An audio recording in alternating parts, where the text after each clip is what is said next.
If you struggle with shyness or social anxiety, check out our free No BS training course with actual useful advice you can do from home. None of that just get out there nonsense. The link is in the description below. For now, let's get to today's question.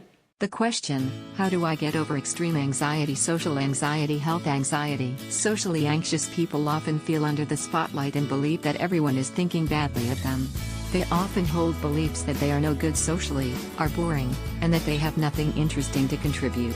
After social events, they tend to pick out parts that they believe went poorly and beat themselves up over them. Referenced from Lonely to Social Life in 27 Days. To cope with social anxiety, people tend to avoid social situations if possible, e.g., pubs, canteens, queues, etc. If they can't avoid them, they tend to try and stay in the background and attract as little attention to themselves as possible, e.g., say very little. This is because by avoiding social situations, people stop themselves having positive experiences that could disprove some of their unhelpful thoughts.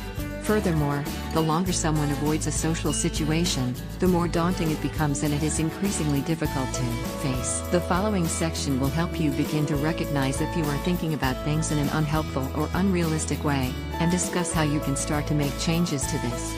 By doing so, you can learn to see things in a more realistic light, which can help to reduce your social anxiety.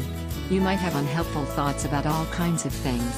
Here are some examples. Although we do this in the hope being reassured that we are not visibly anxious, this strategy actually just makes things much worse. This is because we tend to overestimate how visible our anxiety is, and this of course makes us feel even more self-conscious. Also, by focusing on ourselves, we are prevented from fully concentrating on the conversations around us. This naturally makes it more difficult to join in properly, and we usually end up interacting less well than we could. This typically strengthens our beliefs that we are no good in such situations. The reality is that anxiety is a lot less visible than we think. Often we have no idea if someone is anxious or not, and it can help to remember this. Find more answers and a free audiobook on how to talk to anyone in the description below. No useless advice like just get out there, I mean actual useful advice from people who have really dealt with shyness and social anxiety and overcome it in their own lives.